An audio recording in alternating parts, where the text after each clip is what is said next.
Hello everyone. China's economic reforms and their implications for foreign investors are hot topics ahead of the upcoming third plenary session of the 20th Communist Party of China Central Committee, or 三中全会. We spoke with Michael Hart, president of AmCham China, on the sidelines of the conference marking the 70th anniversary of the 5 Principles of Peaceful Coexistence. Here are some key insights from our conversation. How do you think these principles can influence or have already influenced the China-US relations, especially the business relations? If you think about the past multiple decades, the reason that US and China have been able to trade, the reason that Europe and the US and Asia have been able to trade is because we do have peace in general most of the world, because we have shipping lanes and aviation lanes that everybody can use and they're dependable. That's the basis for global trading systems. And so it has been working. We have all been benefiting from a global order where you can use the best from every region. That's important. You have been in China for almost 2 decades? Almost 3 decades. Almost 3 decades. So how do you see the evolving economic landscape in China? Yeah, so one of the things that China has done well is it set up a platform for companies to invest. For example, this concept of special economic zones or development zones. This is where most of the foreign investment has been in manufacturing and in sourcing.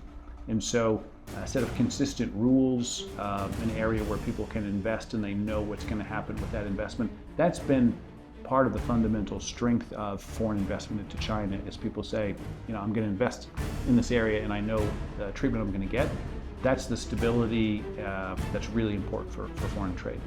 One of the things that happened during COVID was all of a sudden, not just in China, but globally, supply chains stopped working, factories closed, etc., and that caused a major hiccup for a couple of years. And so we're hopeful to get back to business as normal. And in most cases, we are back to business as normal again, and you see the global supply chains and manufacturing working again, and we're all profiting.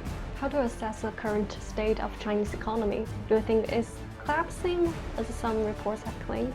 I think the biggest challenge for the Chinese economy is that it grew so fast for so long that people didn't realize what a mature economy growth looks like. And so if China continues to grow at 4 or 5%, 5 or 6% a year, there's a lot of opportunities there.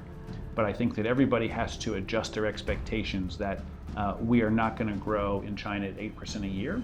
And so I think China's biggest challenge is the normalization of growth rates. And so I think Chinese consumers need to realize that their money's not going to double in a year or two. Their housing price isn't going to double in 2 or 3 years. But there are profits to be made in China. Many AmCham China companies continue to be successful here. And as I said earlier, I spoke to one company yesterday that has very strong growth plans in China based on the economy. And so we're trying to help companies find those opportunities. As you just noted, there have been some tensions between China and US, and also it affects the business relationship between the two countries.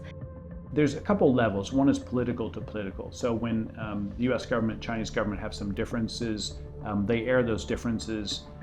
When US companies and Chinese companies work together, we have to be much more practical, right? So we're not looking for areas of difference, we're looking for areas of cooperation. The United States doesn't agree with Europe as well on everything, but we find ways to trade. And so I think the relationship with China has developed in the same way. Can you give us a general picture of American business right now operating in China? China has continued to be, for the past few decades, a very important part of business for many US companies. Right, so many US companies depend upon China to manufacture. Many depend upon China to source materials. And then, of course, many sell to China. So when we do our annual surveys at AmCham China and we ask people how they're doing, it really depends by sector. So for example, those who are focused on the China consumer sector generally are pretty optimistic.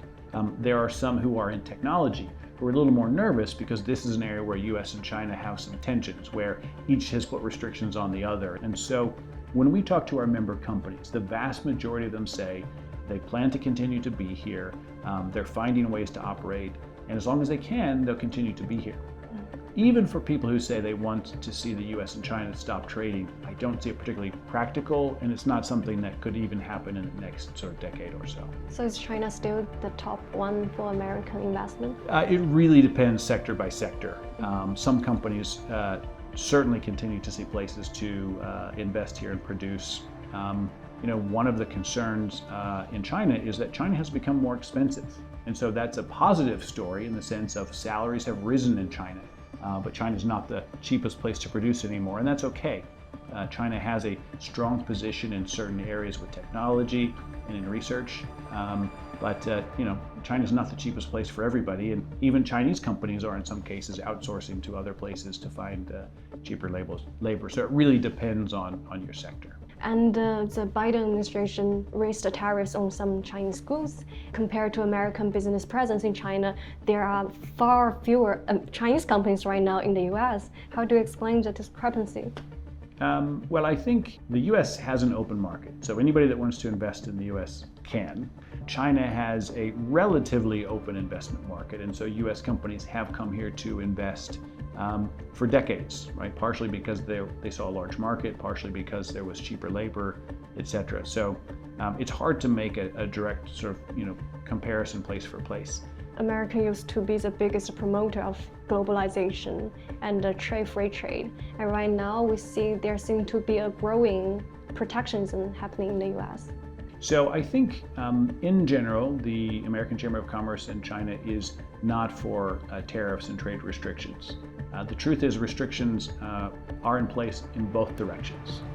China has some restrictions on investment. The US has some restrictions on investment.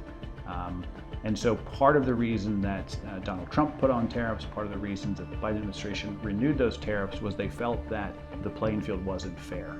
So again, those are political decisions to put on tariffs, and so we have to leave it to the politicians to decide when is the right time to put those on. How do you think the upcoming elections will affect the business relationship between the two countries? Well, one of the things with elections in the U.S. is they're always interesting and entertaining. I can assure you that U.S. companies will continue to see China as an important market for them. It's an important part of the revenue and profits for many U.S. companies, and so regardless of who the next U.S. president will be, there will be U.S. companies here.